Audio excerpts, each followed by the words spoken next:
Hi, everyone. Welcome to RIA Unpacked. This is our podcast at SoftPak, where we are going to be talking about everything that's happening in the RIA industry, from technology to updates in the industry with regards to regulations and compliance and artificial intelligence and any and all problems that, modern RIAs are facing and their solutions, more importantly. We're SoftPak Financial Systems, a tech company that works with RIAs to help them build sustainable solutions, technology solutions that they can implement in their businesses to scale. And this is our podcast. With me today, we have Erica, obviously, our Chief Marketing Officer. Erica, if you would like to introduce yourself since this is the first episode, and then we'll get to the discussion. Hi, I'm Erica Landry. I am the CMO at SoftPak. Been here for a few years, about 4 or 5 years, and have had the pleasure of meeting a lot of RIAs at different conferences and talking to them about the challenges that they face, both from an operational standpoint, a technology standpoint, and also just as growing their business and figuring out how to acquire new clients. We are very focused on RIA growth. So we're really excited to be here today to talk to you about all the different strategies that RIAs can employ to improve their growth metric within their firms. So that's it. Perfect. So let's dive directly into it. What are we here to talk about today, Anna? So the topic of discussion today, we're going to be talking about a conference that we attended about a month and a half ago, which became the premise for a lot of interesting conversations that we heard. A lot of anxieties and challenges that the RIA industry was talking about, but we also talked about a shift in operational sort of methodologies for RIAs. And we're going to get into a lot of these things as to what modern RIAs need to change about the way they market their products, how they structure their operations, but also talk about what we're hearing about the industry and where the RIA mindset is in 2026 and moving forward with so many changes happening in the industry. So I want to dive directly into a very, very broad question. Erica, you were there, talked to about, I don't know, 50 odd people, 100 odd people. I'm not really sure the exact number. But what was the big underlying theme at the conference that you heard? Obviously, I would assume something along the lines of artificial intelligence might have been up there. Capacity constraints might be up there. But what were some of these things that you were hearing that most RIAs were concerned about? So thanks for asking us. I just want to put a plug in here for our friends at Informa who put on an amazing conference series for RIAs. The one that we attended most recently was RIA Edge in Nashville. So just a great group of people and just a great opportunity for people to network and troubleshoot some of the challenges that they're having at their firms. So in terms of the themes that came up at this conference, they centered around roughly 3 or 4 categories. One was around AI and its impact on business growth and client relations. The second was around technology, so new tools, and they kind of go hand in hand between AI and new technology tools, because essentially so many tools these days incorporate some AI functionality. The third category was around talent and acquisition. So really thinking through how M&A strategies and talent acquisition strategies can help RIAs move faster in terms of growth. And then I'd say the fourth category was around compliance and sort of the legal aspects of running a business practice in the advisory space. Some challenges there, as well as, just in terms of making sure that people are up to date on all of the complexities of compliance in this day and age. I'd say just going back to sort of the first and second category around AI and technology, I think this all centers around efficiency and how do you automate workflows, and how do you do that in a way that's very integrated with the rest of your technology stack? So while there are so many solutions out there in the marketplace, it's really about selecting the right one that works for you and your team. And then what truly adds value from an efficiency standpoint in terms of hours that can be saved, or workflows that can be simplified, or even how to think about that from a scalability standpoint of what technology is going to help you scale across the team. So those are the themes that I heard very loud and clear at that conference. It was a fascinating couple of days talking about these things. So interesting because just staying with the first two themes here, one of the things that you talked about at the conference in your keynote was this idea of AI and technology and its sort of integration with the kind of businesses, poorly phrased. Interesting.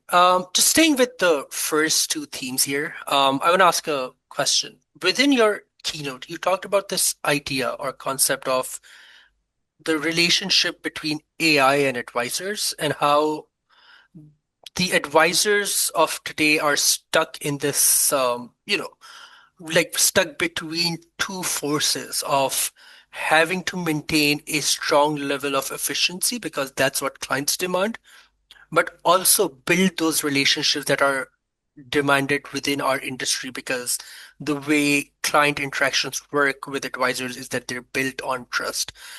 And we often hear this that, we have so much to do from an operational standpoint as advisors, but we also need the time to build those strong relationships with our investors. So, do you think RIAs today are still feeling that they're kind of stuck between managing these things? And if so, how do you see technology sort of enabling any sort of change within, this scenario for our advisors? Yeah, so it's an interesting time in this industry, since so much of the history and past has been built around personal relationships between clients and their advisors. And yet there are so many more efficient solutions to help RIAs deliver their products and services through a technology-enabled platforms more than ever before. So just to give an example, there are now investor portals where clients can, instead of picking up the phone, can just call an advisor. Everybody would say that that's an improvement, right? But and it certainly is a way for RIAs to scale more efficiently, and service more clients because they're spending less time on those personal interactions. But I think, I called them opposing forces in my keynote because it can sometimes feel like a push and a pull. So, you've got efficiency on the one side. On the one hand, it's all about service delivery and how technology can make that faster than ever before. And at the same time, those face-to-face interactions are so important, that sometimes it can feel like, okay, how much time do I spend in either camp? Do I spend it with, really honing in on what technology solutions are going to make this faster and more efficient? Or do I really spend more time on those personal conversations that really are the backbone of any advisory firm? Yeah, I think with technology, specifically things like, portfolio analytics software or client portals where clients can probably see their performance of their portfolio, for example, the conversation, probably what ends up happening, and I could be wrong, is that the number of times you probably meet your clients reduce in general, but the quality of those conversations increase when they happen because clients are probably more, understanding of how their portfolio is performing on a day-to-day basis. but also because you're doing less operational work to show them those kinds of reports. So almost like your meetings shift from a report first meeting to a advisory first meeting, which I guess is the backbone of that relationship. We're not here to tell you, hey, this is what your portfolio is doing. You can probably see that on a platform or on your client portal, but we can talk about what your goals are or how we can help you achieve those or what are the new problems you're facing. And even not talking about the portfolio and just building relationship outside of like, what the portfolio is doing. Do you think that's a good understanding of the role of technology as opposed to like thinking of it as a replacer of advisors, but to think about it as an enabler of a different kind of conversation, a different kind of relationship within our businesses? I think, I mean, we're so on the same page here, is that technology should enhance those relationships, right? And they should augment the conversation and make them richer and more insightful. um, I think what is happening with, thinking about the explosion of fintech, you know, development in the last 5, 10 years, is that it's gotten very muddled, and to try to figure out which technology solution is going to fit you best, then how to use it, and then how to get the whole office onto it. These are some of the sort of scalability issues that I heard RIAs struggling with, because it's an investment in time to adopt a new technology. First, you have to do all of your research and find the right technology that's going to work for you. And then you've got to try it out, and then you've got to implement it. And usually there's an integration piece as well. It's a big investment. It's an upfront investment that hopefully should pay off, in richer conversations with clients, more insightful analytics, as you just mentioned, easier workflows that free up time so that you can spend more time in front of clients. I think that's the nirvana that we're all trying to get to, but there's a lot of energy that goes into figuring out what those solutions are going to work. Yeah, I feel like this is one of those things where we're using technology to help advisors feel more like human beings because they have the time to do more human things as opposed to working like machines, where 8 hours a day they have like 25 different things to do, all of them manually. Um, and then right at the end of the day, they have like two advisor meetings, and then, almost like, how do you prep for those meetings if you're constantly building those reports, I don't know, on an Excel sheet or on a PowerPoint or whatever tool you use. Maybe, you use Tableau or, you're good at R and you can build those dashboards to make it look really nice. But again, that's a lot of time that is being used by a person who's called an advisor into doing things that are precursory to the advice itself. So I think that's very interesting in terms of how technology can sort of enable this shift for our industry. And I think perhaps you might agree or you might not agree. I'm not really sure. Do you think that there's a big difference between how companies that are slightly on the institutional side of things is treating technology versus how the mid-market is treating this technology? Obviously, it's a big cost upfront that not all mid-market companies can afford. But as somebody who works in tech, what would that pathway look like for a mid-market company? How do they prioritize which tech to go for first instead of like, we're billionaires and we can do all of them together? Yeah, I would recommend you start with your core workflows, right? Obviously, so thinking of it this way, the core workflows are, say, rebalancing. We obviously, just full disclosure, Hmm. we have developed a rebalancer, but this podcast is not devoted necessarily to selling. But I would say that that is a very time consuming, if you're doing it manually, process. Uh, and then the other piece of it is to really look at the rebalancer that you're currently using. So if you're not using Excel, for example, and doing it all manually, but you're getting your rebalancer through your custodian, that's probably adequate, but there could possibly be a better solution out there. And so I would recommend taking a look at that. Even if it's a so-called free rebalancer, it actually might not be giving you all of the advantages of a more powerful rebalancer. So that, anyway, that would be one area that I think is kind of a typical workflow that is either underserved in your practice or is extraordinarily time consuming if you're doing it manually. The second workflow would be around client billing and things like that. So that is usually sort of a back office task that is either depending on the size of your firm, and you were just mentioning mid-market, so or mid-range firm. Usually there is somebody who handles that, but often we see it's like the main founder, owner of the firm is also wearing many hats and doing those things as well. All of these things can suck time away from actually spending time, quality time with clients. They're sort of more administrative. They tend to be a little bit more time consuming. They're a little complex. So those would be two workflows that I would think about how a technology solution can help.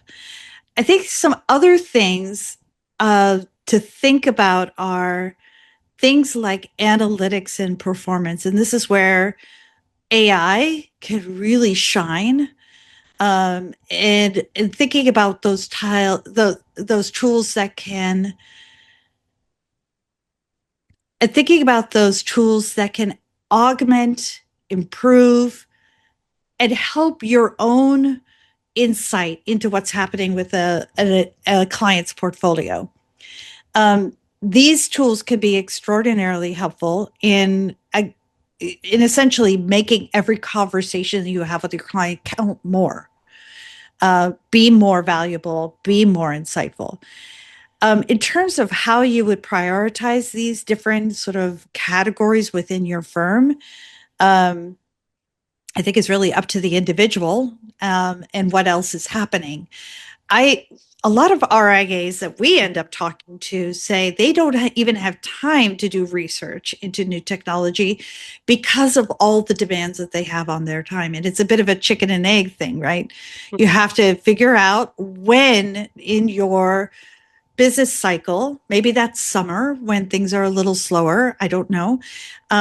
We tend to see more activity in the fall to winter timeframe, especially top of year with taxes. But figure out a time within your own RIA firm where you have a bit of a lull and you have time to invest in looking at these technology tools, and set some time apart for that, and give it the sort of attention that it deserves rather than trying to squeeze it in to a busy time in when your team is really stretched. So it's never a good time, by the way, as far as I can tell from RIAs. They are constantly busy, and that's a good thing. They're out there acquiring new clients. They're doing proposals. They're doing the day-to-day operations. They're servicing their clients. They're doing all of these things. And usually technology or looking into new tools kind of falls toward the bottom of the list. Yeah, I mean, I guess as you said, it's a double-edged sword, right? You're busy, which means business is doing good. I But called it a then, chicken and an egg, but yeah. But it's like one of those things where, if you're at max capacity, then how do you scale beyond the capacity? And there are two metrics. I guess internally we've talked about this a couple of times from an advisor's perspective. One is obviously quality of conversations with your clients, which we've already touched on. And the second thing is capacity per advisor and scaling that through technology as opposed to increasing the capacity of the firm by hiring new advisors. So that term is where I would want you to talk a bit more about capacity per advisor and how we can sort of, or not we, but how advisors can sort of, or firm owners can focus on doing that through tech and how that can help them augment their business. Because I want to transition towards the more business side of our discussion moving forward. So this will be our sort of caveat into that. Yeah, it's an interesting metric to try to quantify within your own firm.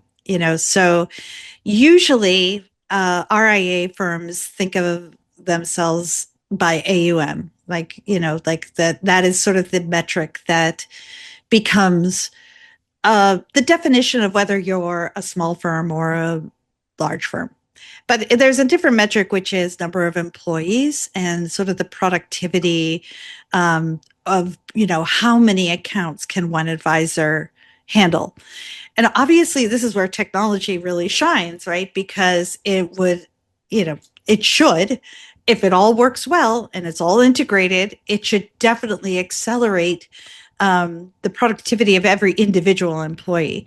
And I think, Anas, you did some fancy math to kind of like try to quantify, what technology can do in terms of productivity per advisor, in number of accounts that advisor can, realistically service. So I think that could be interesting to talk about, or maybe even share with this group here. But the other thing is, one of the things that we talked about in that keynote, which was really exciting, was the idea of packaging different products in bundles and then targeting different kinds of investors and then creating repeatable workflows for those targets.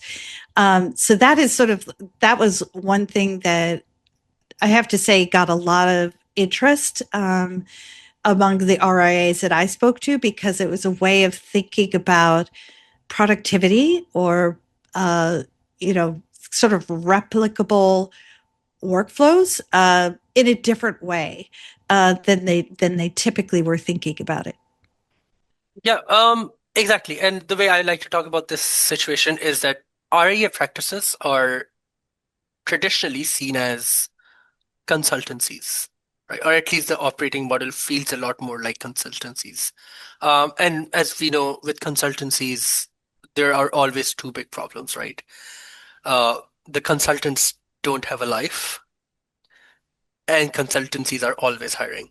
And it almost feels like with the RIA industry, we're heading towards that point. And then in your keynote, to which you mentioned this idea that before we get into like the discussion about productization particularly, I want to talk about this idea of differentiation, um, because it directly ties into productization as a differentiator in today's market. You mentioned that perhaps 10 years ago, firms could differentiate on services alone, but today that doesn't seem to be the case anymore. So what has happened across the last five, maybe 10 years, a decade or so, within the industry that differentiating yourself from other firms is becoming so hard, um, for a lot of these advisors, where all firms seem like they're the same and are doing the same and are promising the same results. So what has happened and how do you think we should change that moving forward? Yeah. So uh, you and I did a webinar just a while back about branding for RIAs. And one of the things that we talked about is that no matter what company you're looking at, if you're a consumer and you're looking at to find an advisor, you might go to a bunch of different websites. The reality is they all say the same thing. They're not very differentiated. Like the language is the same, the services are the same. And so as a consumer, you are trying to figure out which one is right for me. And with any sort of consumer experience, and just think about your own buying behavior, you're looking for a company that reflects back to you that this is for you, right? Um, and that could be from anything. any consumer packaged good or any kind of service. Essentially, this is kind of human nature, and the way we make decisions from a buying perspective is that we want to see ourselves reflected back. So one of the things that we talked about was how branding can help define who you are for. Who is so that consumers can look at it and say, they get me, they understand my needs, and this looks like a better fit for me. And sometimes it's just a gut reaction that's a combination of language, the packaging of the services, the empathy. There's a lot of things that go into it.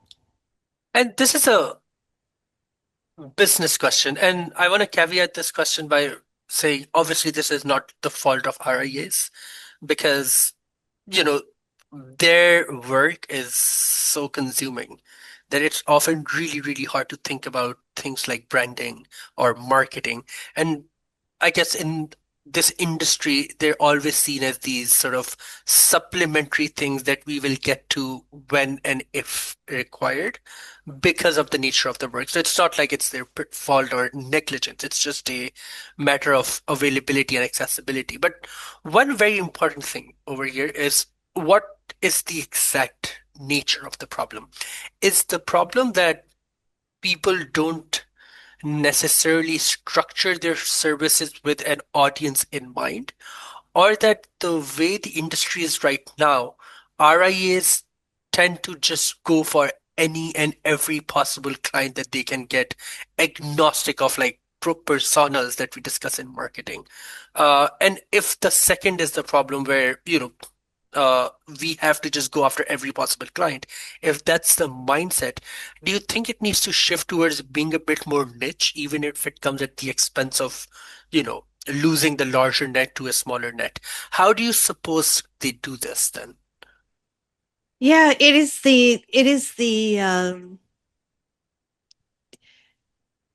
a challenge across every industry to figure out if they should go broad or if they should go tight, I guess is the way to think about it in terms of audience messaging. But if you think about all of the brands out there, I think the most successful ones are the ones that choose a position in the marketplace and then they stick to it. So even if you think about, I'm going to just bring up Nike for a minute, just I know that has nothing to do with the advisory space, but they have, it's not just a great tagline, just do it, but they have really aligned themselves with athletes. I think even more than say fashion or things like that, they've really stuck close, sort of tight knit to their DNA as a company. And so they basically have expanded that to be that everybody can be an athlete, right? Which makes it a little bit more accessible. But in terms of everything that they've done, they've been pretty close in to that sort of overall, sort of the backbone or the scaffolding of their company is very firmly in sort of made for athletes because we love athletes, because we support athletes, because athletes come in many shapes and sizes, and they just continue to iterate around that. I would always tend to go for something like that, where you become very clear about what your company's DNA is, what the backbone is, what the scaffolding is, and then you can iterate around it to make it more accessible to others, but you are still true to who you are. And most founder operators of any kind of firm have a vision in their head of who they want to serve and how they want to help, right? And if you just spend a minute thinking about that, then it becomes easier for you to iterate around it. So that would be my take on it. That's where I go naturally as a marketer, but also as a technologist, as well as an entrepreneur. It's really important to define who you are for. Yeah, I think a grounded example in our industry would be an RIA firm that focuses on helping people build their retirement portfolios, for example. Um, it's very similar to Nike in the sense that you can start there, and that most often means that your audience is of a certain age, perhaps with a certain specific kind of goal, which can then in the longer run can be iterated to all ages can plan for retirement. You don't have to be 50 to start thinking of retirement. You can be 24, 26, 28, and you can start thinking about retirement from today in the sense that you start niche and then you build that DNA, and then perhaps you can find ways to expand that beyond where you are today. But that identity in terms of why we're doing this, what's in it for us from a storyline perspective is how we sort of talk about, right? The purpose of doing it. I think that's also one way where you could sort of stand out because I think that's one big problem. And in fact, in one of the sort of researches that we're doing while working on some of our previous webinars, we did see that it was such a huge consolidation of, you know, top RIA firms handling around 90% of all investment accounts simply because they get away by saying, we're the oldest, we're the best. And that's their differentiator because they started early on and they had their early movers advantage. But what about the mid-market firms that are starting today or started 5 years ago, 6 years ago, 10 years ago? They need to carve that space out. And the lack of this carving is why this data suggests that there's some level of monopolization. Despite the fact that in the history of this industry, we've never had these many RIA firms coming into existence over a 5 year period. There are more RIAs than ever, there are more firms than ever, but the consolidation still keeps happening because mid-market doesn't seem to differentiate themselves. And I think that's the balance that needs to break with this. And much like any other industry, it needs to come from mid-market where you change the way things are done. You're the revolutionary, you're the visionary. The legacy companies are stuck in their ways. The legacy companies have those billions of dollars that they keep reinvesting in the same way. You have to do something different. And I think that's where a lot of this conversation needs to also happen. To which in your keynote, you mentioned something, and I want you to dig deeper into the concept, but also on how to achieve this. The three Ps: product, packaging, pricing. Why is this important right now? And how can we take your service capabilities as a mid-market RIA, utilize this concept to, become the differentiator or become more, enticing or relatable to your audience? And I understand a lot of this has to do with operational efficiencies as well, which is good, and we can get to that. But I want to talk about it from a more of a differentiator lens first, and then we will go into talking about, the operational benefits of the three Ps.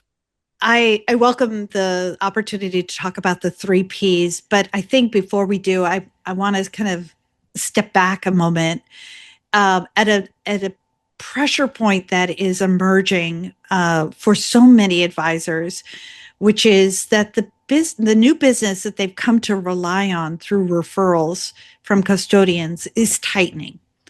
And maybe Anas, you can expand a little bit more on this. But I think it's important to mention this because why go to all this effort, right? To differentiate and think about your products and services and think about your branding and your messaging, if you've got a steady acquisition stream already from custodians. But now that we're seeing that tighten and get harder, it is the sort of the inflection point for advisors to think about all of these things, which they probably have never had to think of before.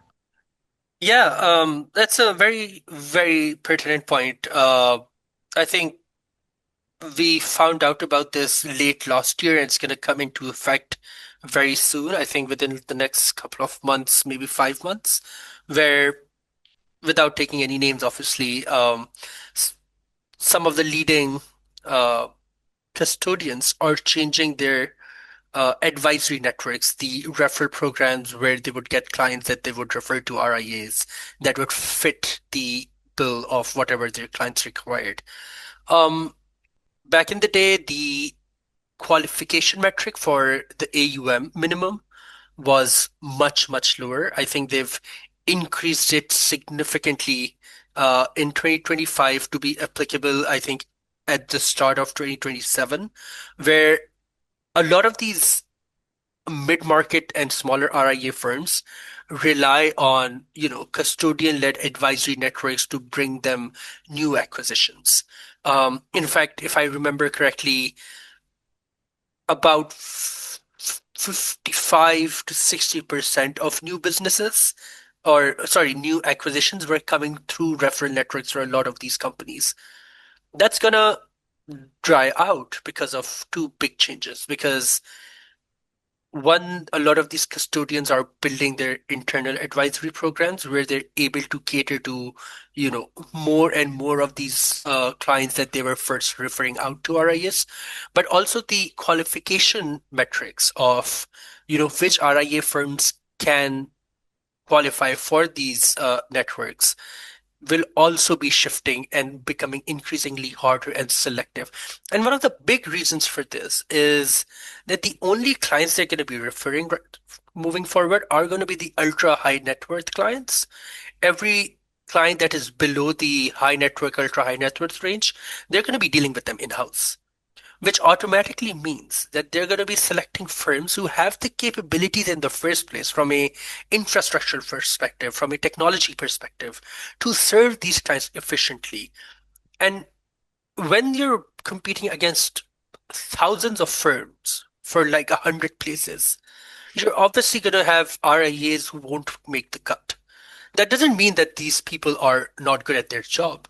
It just means that the competition has risen to a point where it almost feels like they're competing against the custodians themselves. The people who are supposed to be their, pipeline bearers are now competing directly with them. So this is going to be a big change. And that's where I also feel like the necessity for things like branding and differentiating yourself, and more importantly, being independent as a firm to have your own pipeline becomes more and more crucial with every single quarter that's going by.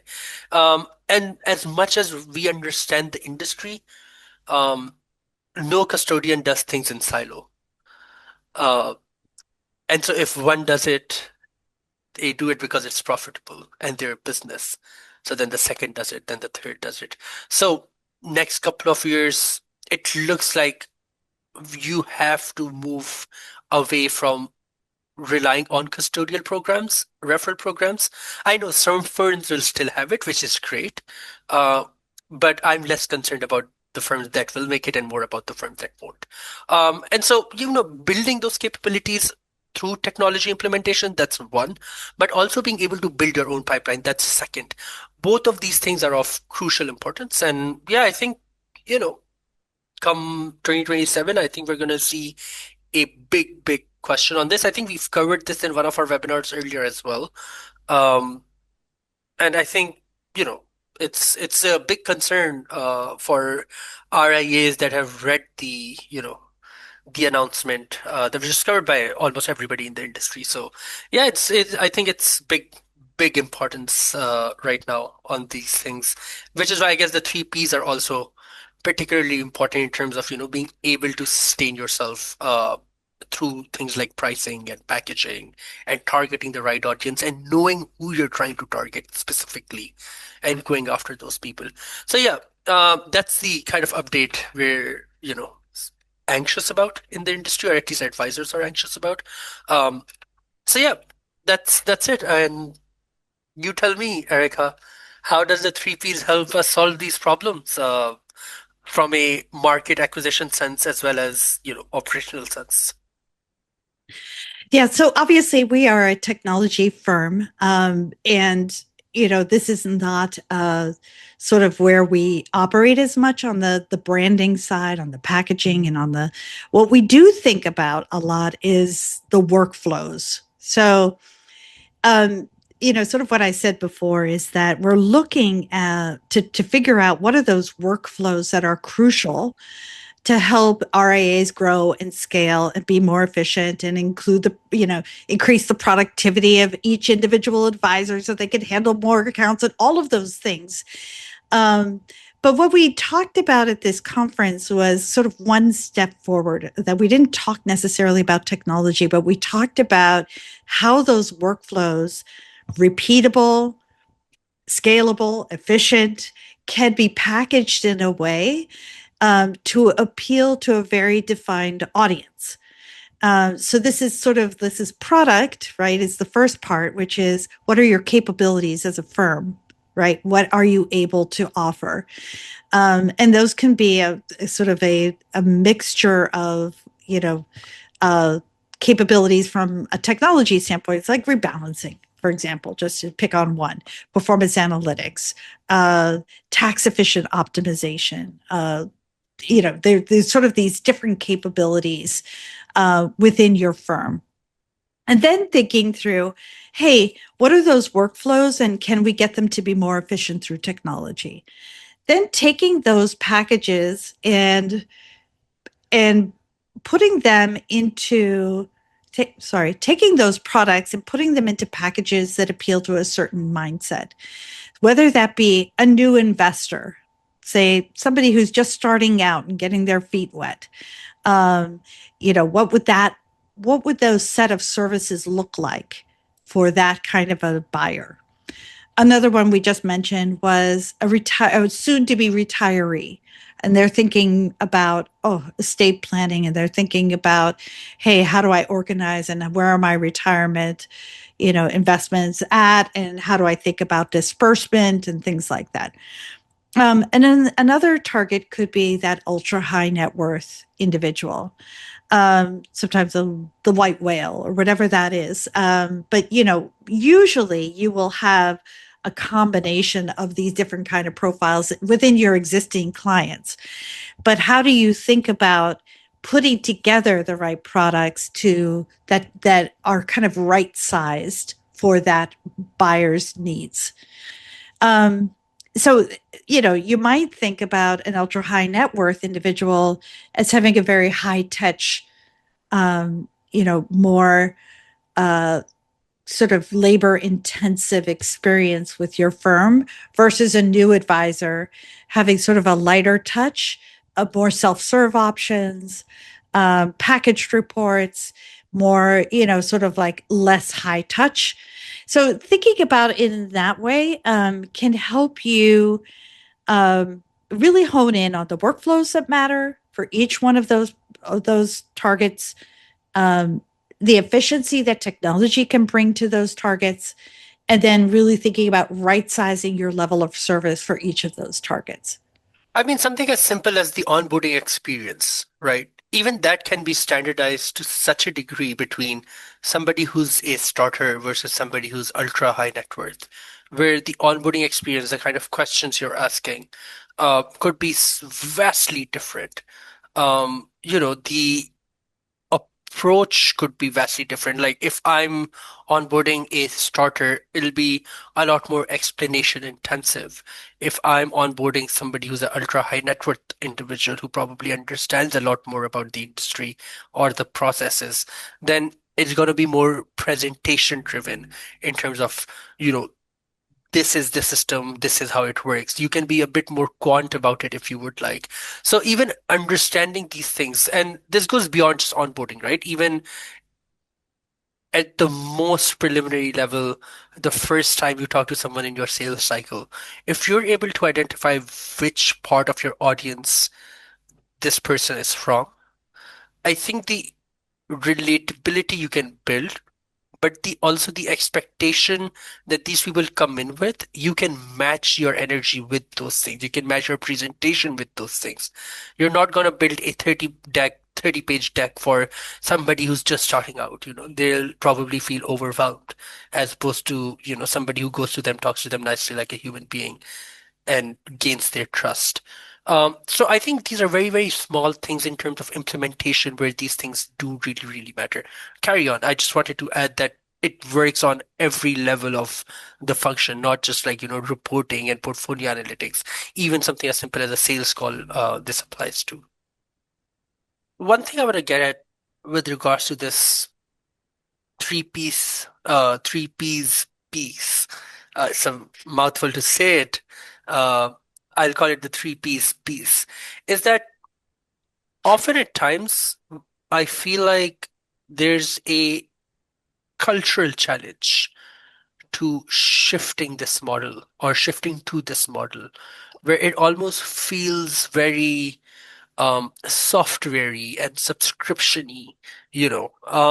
Do you think there's a cultural barrier that we need to overcome with these things because of the value of its scalability, or do you think it is just a matter of, you know, time that people don't really get into this on the, in our industry specifically? Yeah, I think, obviously corporate culture matters a lot. With the adoption of any new platform or technology or way of working, um, it it can it can be a challenge to get everybody on board and make sure that they all agree. I think that's even harder. Um, and then, obviously, you're going to have different types of people within your firm. Some that are perhaps more flexible in their, and welcoming to change technology and learn new things, versus some who are stuck in their ways. Maybe that's a wrong way of saying it, but they just are like, well, if it ain't broke, I don't want to learn something new. This has always worked for me, and that's that sort of thing. So I think when you have to, as again, there are so many pressures right now on leaders and founder operators, specifically in the mid-market range of these advisory firms, where they're just doing a lot. They have to hire, they've got to grow, they've got to market themselves, they've got to figure out, this branding piece of it, which is probably not their sweet spot. Um, so, there's a lot of pressure already to carve out time to do this. And then you're adding on there, managing the different personalities within your own firm to get them onboarded. So it's not a simple thing. I think, when we think about it from our point of view, our job one is to try to make the software and the technology as easy and seamless as possible, knowing that RIAs and especially, owner, founder, operators don't have time to figure everything out, and they don't. There's no room for complexity. So Hmm. Yeah, that's fair. thinking through that is probably how you're going to bring people on board and how you're going to have them adopt change. Yeah, I think it's a it's one of those things where it is an eventuality. It's just a matter of time where people will slowly start feeling comfortable. I did miss out on something very interesting I wanted to talk about. So you mentioned product, you mentioned packaging, and the packaging of the product. One interesting thing is pricing. Obviously, pricing can be decided based on, which audience segment you're targeting, what's the level of service you're providing them, and as a consequence, you can price it differently. But there's a very interesting thing we talked about recently offline, which was differentiating via pricing structures. And one of the things we talked about was this idea of flat fee pricing as opposed to like AUM pricing. Now, I'm not out here saying this is what people should do, but when I think about RIAs, now that particular RIA who was focused on flat fee models really stood out to me in the sense that this was the first time I was ever seeing it. Um, and it truly remains in my mind to this day. And that's an interesting way to differentiate yourself. Do you think that flat fee versus AUM, that this holds any real value in terms of standing out, or do you think it's just a bit gimmicky? Because, nobody else does it traditionally. So it was a very interesting concept to me, at least. Yeah, I mean, I think uh, so. I think by AUM is the default, Hmm. and it's sort of a legacy way of thinking about um, the whole industry, actually. Um, but flat fee is uh, what you might find is that there's sort of this initial pricing by AUM, but then there are certain services that are a flat fee. And actually, what I'm finding is that there is sort of this hybrid approach, right? It's like if you need something more, we're going to go by AUM. But if you just want like your standard vanilla advisory, it'll be a flat fee versus you won't have to pay for, these additional kind of advisors or analytics or whatever it is.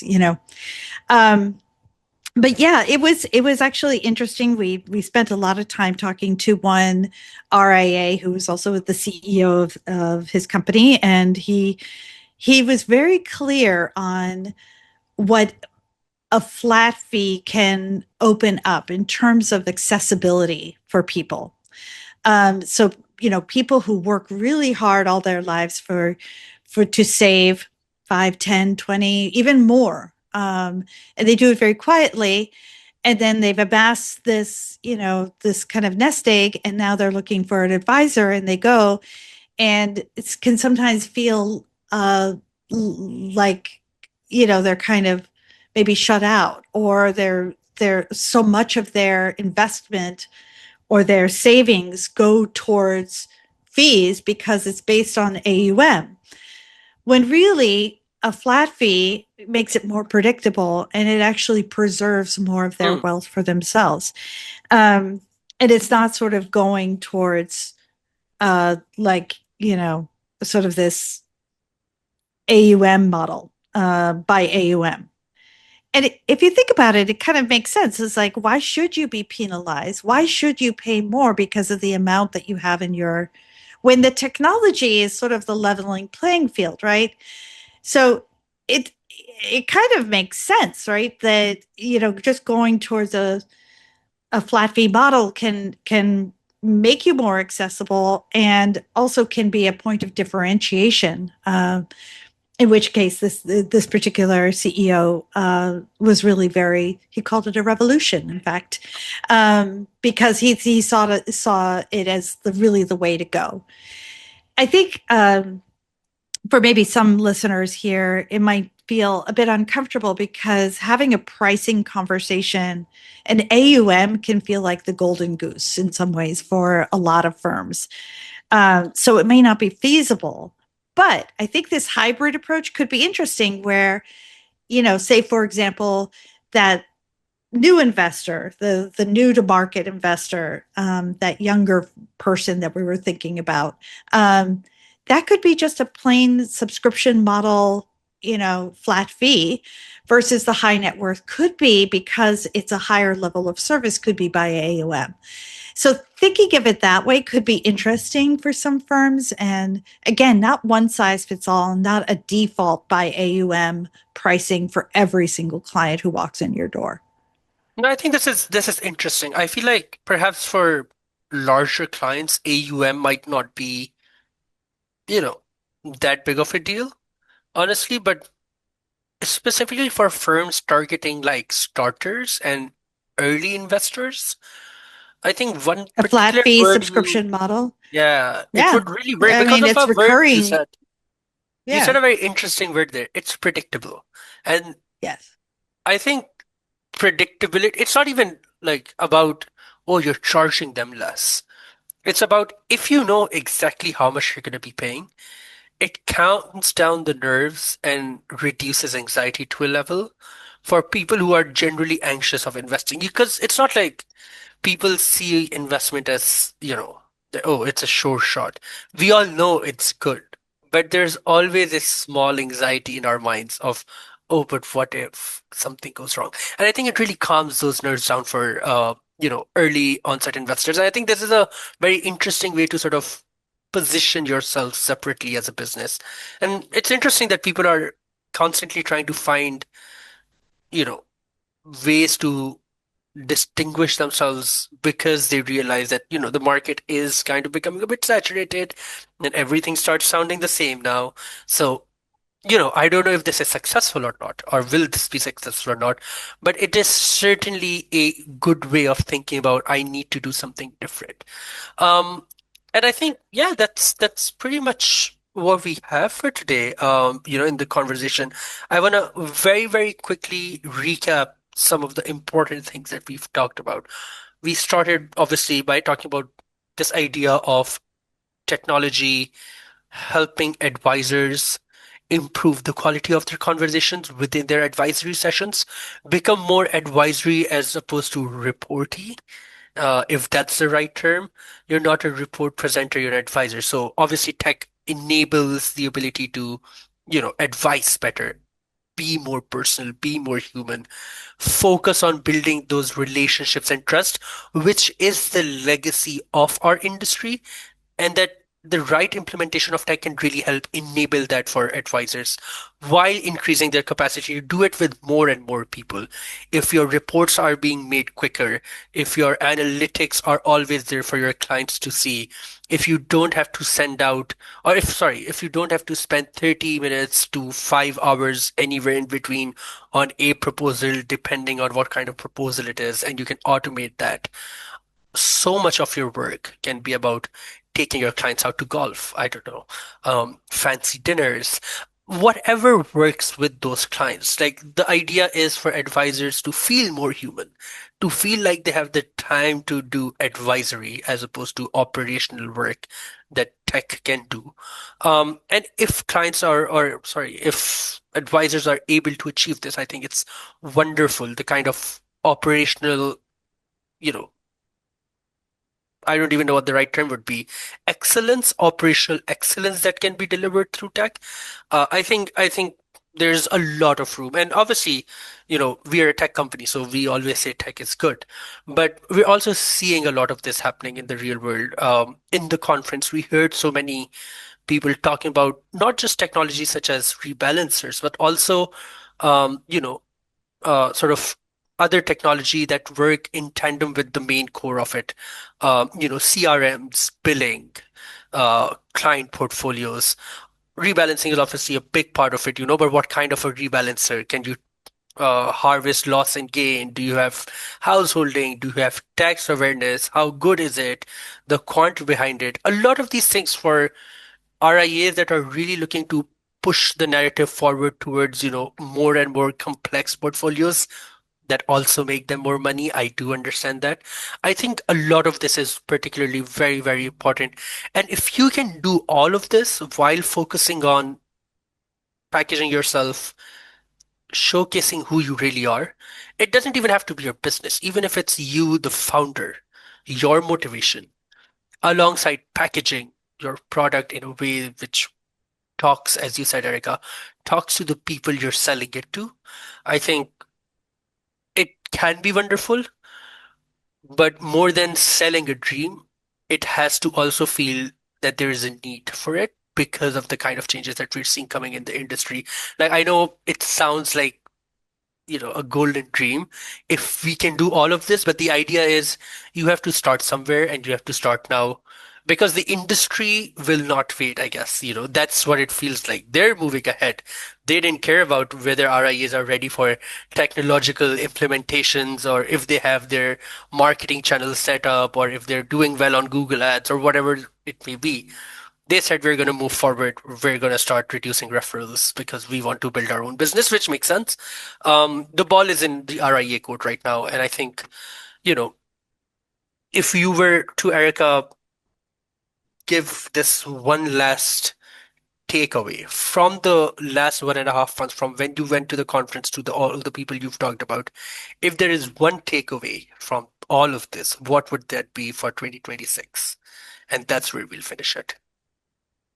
Yeah, I think that my takeaway from the conference was that we are at an inflection point for this whole industry. And there are several pressures that are coming to bear on RIAs more than ever before. Obviously, AI and the technology landscape has shifted even within the last 6 months. It is accelerating at a pace that is really mind-boggling. It really feels unprecedented. I guess everybody feels that way when they're throughout history. Everybody thinks that they're in the most complex time of all. But I will say it does feel like we are at some sort of inflection point where things are accelerating and things are shifting and changing beneath our feet at the same time.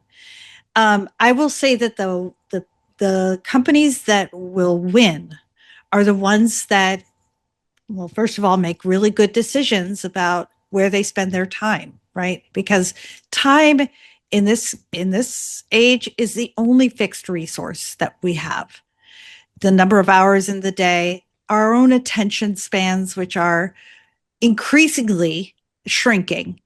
So I will say that we're at an inflection point. We're at a time where I call it a forcing function.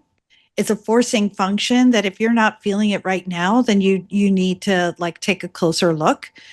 But a forcing function can be stressful, but it also can be a time of great growth and change um, and revolution. So I would say embrace it and go forward boldly. But pick your battles, pick where you're going to, maybe by quarter, just look at one workflow or one business practice that you want to shift or change. Don't think of it as a mountain. And then take it one step at a time. But the worst thing you could do is to do nothing, because either change will happen to you or you will change along with it. I think that's very, very wise. And honestly, the one place where we can really see a lot of these pieces coming together and working almost seamlessly in a way that has really shook me. Um, for some of our audience, this may be unrelatable. For some, they might be. If you look at the NBA finals happening right now, Knicks versus the Spurs, whose bingo card was this on? Nobody. But it's, when the pieces come together, you can have Josh Hart hitting threes on threes on threes, in the NBA finals, and you're just wondering, where did all the legacy teams go? Where's Lakers? Where's Boston Celtics? Where's OKC? They're out at home practicing for the next year. But, it's almost invisible when it's happening, and it's small and it's one step at a time. But when it comes together, it really feels like, the Spurs story or the Knicks story right now, where second year Victor Wembanyama or, the return of Jalen Brunson are now fighting for the championship. So it's almost like that for the RIA industry as well. If you can build the right connections with the tech piece within your business, great things may happen and you might take everyone by surprise. But that's our time for today. Erica, thank you so much for the time. We're going to Always be a doing pleasure. this.